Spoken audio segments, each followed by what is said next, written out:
एक खूप कॉमन प्रश्न होता. कारण की आतापर्यंतच्या ऑब्जेक्टिव्ह पॅटर्न मध्ये चालू घडामोडी वेगळ्या पद्धतीने वाचाव्या लागत होत्या आणि आता जो डिस्क्रिप्टिव्ह पॅटर्न आले आहे त्याच्यात चालू घडामोडीचा अभ्यास करण्याची पद्धत सर्वात जास्त चेंज झालेली आहे. म्हणजे इतिहास, भूगोल, पॉलिटी हे जवळजवळ सारखेच राहिलेले आहेत. पण चालू घडामोडींचा अभ्यास करण्याची पद्धत 180 डिग्री 360 डिग्री म्हणून त्याच्यात चेंज झालेली आहे. आधी चालू घडामोडीमध्ये तक्ते पाठ करावे लागत होते.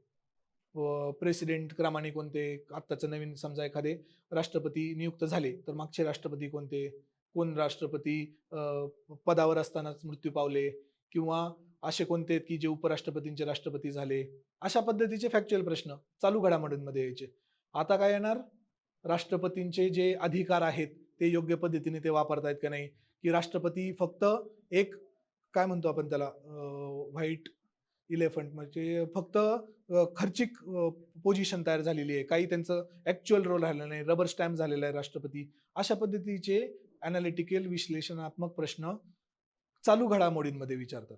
त्यामुळे काय होतंय, स्टॅटिक तर थोडंसं करायचंय. सुरुवात आपण कोणत्याही प्रश्नाच्या इंट्रोडक्शनची बेसिक स्टॅटिकनी करतो, पण पुढं चालू घडामोडींचं कसं वाचायचं याच्याबद्दल मी थोडक्यात सांगतो तुम्हाला. चालू घडामोडीला किती वेळ द्यावा आणि स्त्रोत कोणते असावेत, प्लस काय चालू घडामोडींचा उत्तर लेखनात समावेश कशा प्रकारे करावा, असे हे वेगवेगळे 3-4 प्रश्न होते. मी ते एकत्र केले, क्लब केलेले आहेत. ठीक आहे. आता पहिला प्रश्न खूप जनरल आहे, चालू घडामोडींना किती वेळ द्यावा. चालू घडामोडी म्हटलं की तुमच्या डोळ्यासमोर काय येतं, वर्तमानपत्र वाचणे. सकाळी उठलं की 2-3 तास वर्तमानपत्र घेऊन त्याच्या नोट्स काढणे, ही एक पद्धत होती अशा प्रकारची. आता पण प्रॉब्लेम काय झालेला आहे एमपीएससी करतानाचा चालू घडामोडीचा, एमपीएससी किंवा युपीएससी ला कोपअप करेल किंवा फेस करेल अशा प्रकारचं एक वर्तमानपत्र असं नाहीये. तुम्हाला 2-3 वर्तमानपत्रातून तो सर्व डेटा एकत्र करून एकत्र नोट्स काढावे लागतात. आणि दुसरा मुद्दा काय, कोणतीही चालू घडामोडीचे हे असेल, बातमी असेल, ती काही एका दिवसात घडत नाही. आता उदाहरणार्थ कोणतेही विधेयक मांडलंय संसदेत, तर पहिल्या दिवशी न्यूज येईल, विधेयक आहे, त्याचे हे मुद्दे आहेत. हे विधेयक पारित व्हायला 2 आठवडे लागले, 3 आठवडे लागले, तर दररोज तीच न्यूज अजून वेगवेगळ्या पद्धतीने मांडली जाईल. म्हणजे काही जण विधेयकाच्या बाजूने लिहितील, काही जण विरुद्ध बाजूने लिहितील, काही जण अजून आता मध्ये प्रोव्हिजन्स पण ऍड होतील काहीतरी नवीन, जर विरोधकांनी सांगितल्या, सुचवल्या तर. तर ही बातमी पूर्ण उलगडायला किती वेळ लागला, 2-3 आठवडे, 1 महिना. त्यामुळे काय होतं, वर्तमानपत्रातल्या नोट्स काढायला घेतल्या तर दररोज दररोज तुम्हाला ती सेम बातमी खूप वेळा रिपीट झालेली दिसती आणि तुम्ही तेवढ्या वेळेस नोट्स बदलू शकता का, व्हॅल्यू ॲडिशन परत परत परत करू शकत नाही. त्यामुळे ही वर्तमानपत्र वाचून नोट्स काढण्याची, डेली वेळ देण्याची पद्धत थोडीशी आता कालबाह्य झालेली आहे.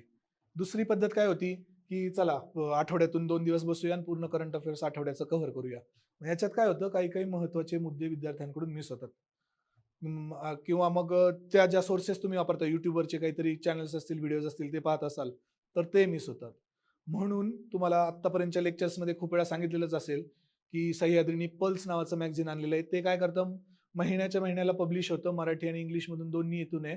आणि आपल्या वर्णनात्मक पॅटर्नसाठी योग्य अशा पद्धतीचे बातम्यांचं संकलन ते प्रिलिम्स फॉर्मॅटमध्ये पण असेल, मेन्स फॉर्मॅटमध्ये पण असेल, अशा पद्धतीचं केलेलं आहे. आणि त्याच्यामध्ये सर्वात महत्त्वाचं म्हणजे असे काही काही मुद्दे निवडलेले आहेत की फीचर आर्टिकल असतील किंवा सह्याद्री स्पेशल म्हणून असतील, जे मुद्द्यांवर डायरेक्ट तुम्हाला एसेचा प्रश्न पण दिसू शकतो. एसे साठी कोणताही मुद्दा निवडताना काय करतात, जनरली एखादा व्हास्ट मोठा मुद्दा, मग छोट्याशा याच्यात संक्षिप्त मुद्द्यात जात नाहीत कधी. मोठा मुद्दा ज्याच्यावर एखादा विद्यार्थी 1000 वर्ड्स लिहू शकेल अशा प्रकारचा ब्रॉड इश्यू असतो. ठीक आहे. तर तशा प्रकारचे इश्यू आपण प्रत्येक महिन्याच्या मॅगझिनमध्ये 2 ते 3 इश्यू कव्हर करतो.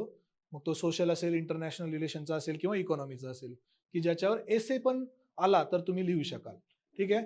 तर ही पद्धत सर्वात जास्त मला चांगली वाटते, कारण की रिव्हिजनसाठी सुद्धा तुम्हाला कायम मटेरियल तुमच्याकडे राहतं, नोट्स काढण्याची गरज नाही, तिथेच मॅगझिनमध्ये हायलाईट करून तुम्ही ती रिव्हिजन करू शकता. तर हा आहे करंट अफेअर्सला. त्यामुळे किती वेळ द्यावा यापेक्षा तुमची पद्धत कशी असावी हे महत्वाचं आहे. जर दररोज वर्तमानपत्र वाचायचे म्हटले तर दररोजचे 3 ते 4 तास तुम्ही पकडूनच चला. तेवढी कन्सिस्टन्सी, तेवढी नियमितता शेवटपर्यंत राहत नाही. सुरुवातीला उत्साहात 2-2, 3-3 न्यूजपेपर चालू करता तुम्ही. नंतर ते न्यूजपेपर डबा खाण्यासाठी 3 महिन्यातच वापरात येतात. ठीक आहे. पुढचं स्त्रोत कोणते असावे, आता सांगितलं मॅगझिन. आणि चालू घडामोडींचा उत्तर लेखनात समावेश कसा करावा, हा आहे पुढच्या लेवलचा प्रश्न. आत्ताच समजणार नाही ते. उत्तर लेखनात चालू घडामोडींचे संदर्भ कसे द्यायचे, हे विथ प्रॅक्टिस डेव्हलप होईल. त्यासाठी आपण सांगितलं, की ॲन्सर रायटिंगमध्ये प्रश्नांची उकल करावी लागते. मग संदर्भ म्हणून एकतर इंट्रोडक्शनमध्ये किंवा मध्ये उदाहरणं म्हणून तुम्ही मांडलेल्या मुद्द्याला समर्थनार्थ उदाहरण म्हणून चालू घडामोडीतले तुम्हाला पॉइंट्स द्यावे लागतात. हे लक्षात आलं? हे पुढच्या लेव्हलचं आहे. हे प्रश्न ठीक होते, बरोबर आहेत, बेसिक्स लेव्हलचे सुरुवातीचे. पण हा जो प्रश्न आहे, उत्तर लेखनात समावेश कशाप्रकारे करावा, हा पुढच्या लेव्हलचा प्रश्न झाला. हे तुम्हाला बाय प्रॅक्टिस ज्यावेळी रेफरन्स बुक्स वाचून नोट्स होतील तुमच्या, त्यावेळी लक्षात येईल, की हे व्हॅल्यू ॲडिशनचा प्रश्न आहे. चालू घडामोडी आणि स्टॅटिकचं इंटिग्रेशन. ठीक आहे? हा प्रश्न कव्हर झाला.